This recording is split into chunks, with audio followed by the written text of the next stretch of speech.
இன்னைக்கு நம்ம பிரதி சமையல்ல பார்க்க போற ரெசிபி மசாலா கடலை. இது ஒரு நல்ல ஒரு ஈவினிங் டீ டைம் ஸ்நாக். சுட சுட ஒரு கப் காஃபி இல்லைனா ஒரு கப் டீ, இது கூட ஒரு சர்விங் கடலை வச்சு சாப்பிட்டோன்னா பிரமாதமாக இருக்கும். ரெசிபி என்னவோ ரொம்ப சிம்பிளான ரெசிபி தான். வாங்க இனி இது எப்படி செய்யறதுன்னு பார்க்கலாம். மசாலா கடலை செய்யறதுக்கு கடலை தான் ரொம்ப முக்கியம். இதுக்கு நான் இன்னைக்கு 2 கப்பு கடலை எடுத்திருக்கேன். பச்சை கடலை. இது வேக வைக்காத வறுக்காத பச்சை கடலை, தோலோட இருக்கணும். தோல் இல்லைன்னா அந்த மசாலா அந்த கடலையில ஒட்டாது, அதனால தோல் இருக்கணும். 2 கப் எடுத்திருக்கேன். இப்போ இது கூட நான் 3 டேபிள் ஸ்பூன் மிளகாய் பொடி சேர்த்திருக்கேன். இது காஷ்மீரி சில்லி பவுடர். கலர் இருக்கும், காரம் இருக்காது. நீங்க ரெகுலர் நம்ம சாதாரண வத்தல் பொடி எடுக்கிறீங்கன்னா உங்க காரத்துக்கு அனுசரிச்சு எடுங்க. இவ்வளவு போட தேவை இருக்காது, காரத்துக்கு அனுசரிச்சு எடுங்க. பெருங்காய பொடி ஒரு 1/4 டீஸ்பூன் பெருங்காய பொடி சேர்த்துக்கோங்க. இனி ஒரு 1/4 டீஸ்பூன் கரம் மசாலா. இது ஆப்ஷனல் தான், வேணும்னா போடுங்க, இல்லைன்னா வேண்டாம்.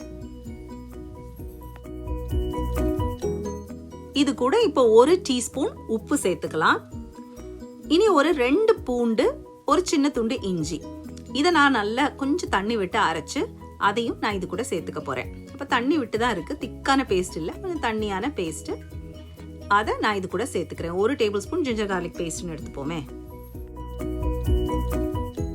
இப்போ நம்ம தண்ணி எல்லாம் எதுவும் சேர்த்துக்க வேண்டாம். இந்த மசாலா, இந்த உப்பு, வத்தல், இஞ்சி, பூண்டு பேஸ்ட் இதெல்லாம் போட்டு இந்த கடலையோட கொஞ்சம் நல்லா மிக்ஸ் பண்ணிக்கோங்க. எல்லாம் ஒன்னோட ஒன்று ஒட்டி பிடிக்கிற மாதிரி நல்லா மிக்ஸ் பண்ணிக்கோங்க. இனி இது கூட நான் 1 கப்பு கடலை மாவு சேர்த்துக்க போறேன். அதாவது அளவு என்னன்னா, 1 கப்பு வேர்க்கடலை எடுத்தோம்னா 1/2 கப்பு கடலை மாவு தேவைப்படும். இப்போ நான் 2 கப் எடுத்ததுனால 1 கப்பு கடலை மாவு போட்டு அதையும் நல்லா மிக்ஸ் பண்ணிக்கோங்க. தண்ணி எதுவும் இப்போ சேர்த்துக்க வேண்டாம், நல்லா மிக்ஸ் பண்ணிக்கோங்க. இப்போ 1 கப்பு கடலை மாவு எடுத்திருக்கோம். இதுக்கு பாதி கப்பு அரிசி மாவு. எவ்வளவுக்கு கடலை மாவு எடுக்கிறோமோ அதுல பாதி அரிசி மாவு எடுங்க.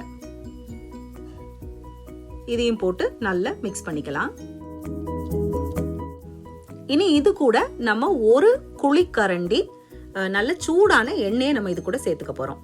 1 குழிக்கரண்டியில 3 டேபிள் ஸ்பூன் எண்ணெய் இருக்கும். ஸோ 3 டேபிள் ஸ்பூன் எண்ணெய் நான் இது கூட சேர்த்திருக்கேன். சேர்த்து நல்லா மிக்ஸ் பண்ணுங்க.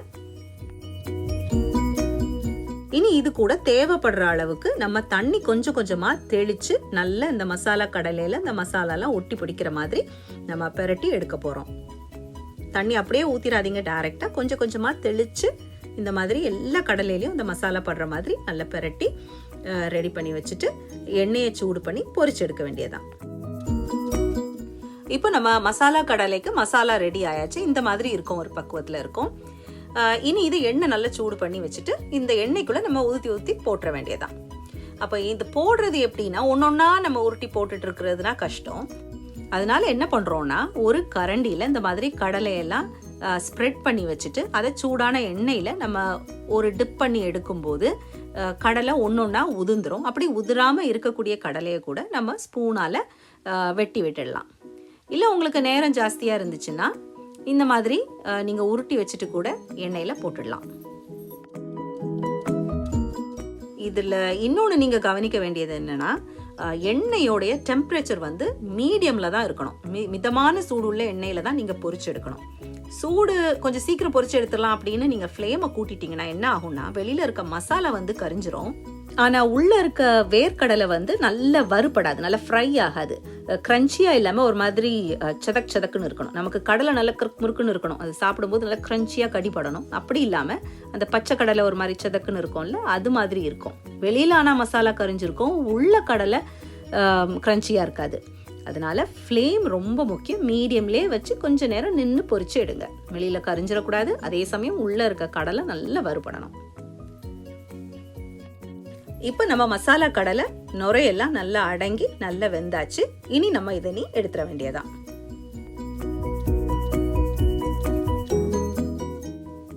இப்போ எல்லா கடலையும் பொரிச்சு எடுத்தாச்சு. கடைசி பேட்ச் பொரிச்சு எடுக்கும்போது அதுல நல்ல ஒரு கை கருவேப்பிலையும் போட்டு பொரிச்சு எடுத்துருங்க. நல்ல மணமா ரொம்ப சுவையா இருக்கும். இது மாதிரி என்னுடைய சேனல்ல நிறைய ரெசிபிஸ் இருக்கு. நீங்க என்னுடைய சேனலுக்குள்ள போய் பிளேலிஸ்ட் பார்த்தீங்கன்னா நிறைய பிளேலிஸ்ட் இருக்கும். அதில் இந்த மாதிரி ஸ்நாக்ஸ் ஸ்வீட்ஸ் ஐட்டம் பார்க்குறதுக்கு ஃபெஸ்டிவல் ஸ்வீட்ஸ் அண்ட் ஸ்நாக்ஸ்னு ஒரு பிளேலிஸ்ட் இருக்கும். அதில் போய் பார்த்தீங்கன்னா ஏகப்பட்ட ஈஸியான சிம்பிள் ரெசிபீஸ் இருக்கும். பழாப்பம், கலகலா, மைதா பிஸ்கெட், நாகர்கோயில் பனானா சிப்ஸ், மரவள்ளி சிப்ஸ், பாவைக்காய் பக்கோடா, ஒரு நிமிஷத்தில் பண்ணக்கூடிய மக் கேக், கடலைப்பருப்பு ஃப்ரை, ஜாங்கிரி, லட்டு, அந்த அவல் லட்டில் ஒரு அழகான கதை இருக்குது, கிருஷ்ண ஜெயந்திக்கு ரிலேட்டடான கதை இருக்குது. அப்புறம் நிறைய கொழுக்கட்டை வகைகள், முறுக்கு, தட்டை, சீடைலாம் ரொம்ப பர்ஃபெக்டாக வரக்கூடிய சீடை, முறுக்கு எல்லாமே இருக்குது. குலாப் ஜாமுன், 3 வகையான முறுக்கு, ரிப்பன் பக்கோடா, இந்த மாதிரி கல்கல், ப்ளம் கேக், கார சேவ், இனிப்பு சேவு, அச்சு முறுக்கு, இந்த மாதிரி சீப்பு சீடை, ஏகப்பட்ட ரெசிபிஸ் இருக்குது. இன்னும் நிறைய நான் போஸ்ட் பண்ண போகிறேன். தொடர்ந்து உங்கள் சப்போர்ட்டை எனக்கு கொடுத்துக்கிட்டே இருங்க. சரி, வாங்க இனி நம்ம பொரிச்ச மசாலா கடலை எப்படி இருக்குன்னு டேஸ்ட் பார்த்துடலாம். வெளியில் அந்த மசாலா நல்லா அழகாக கோட்டாயிருக்கு பாருங்கள், நல்ல அழகாக ஒரு லேயர் கோட்டாயிருக்கு. உள்ள கடலை நல்ல முறுமுறுன்னு இருக்குது, ரொம்ப அருமையாக இருக்குது. இந்த ரெசிபியை கண்டிப்பாக நீங்கள் வீட்டில் ட்ரை பண்ணுங்கள். ட்ரை பண்ணிவிட்டு எப்படி வந்ததுன்றதை கீழே காமெண்ட் செக்ஷனில் எங்களுக்கு மறக்காமல் சொல்லுங்கள். அப்படியே உங்களுக்கு நேரம் இருந்துச்சுன்னா என்னுடைய மற்ற ரெசிபிஸ், அந்த ஃபெஸ்டிவல் ஸ்வீட்ஸ் அண்ட் ஸ்நாக்ஸில் இருக்கக்கூடிய ரெசிபிஸையும் போய் பாருங்கள். பார்த்துட்டு ட்ரை பண்ணிவிட்டு நல்லா வந்துச்சுன்னா உங்களோட ஃப்ரெண்ட்ஸுக்கும் இதை ஷேர் பண்ணுங்கள். தேங்க்ஸ் ஃபார் வாட்சிங். பாய்.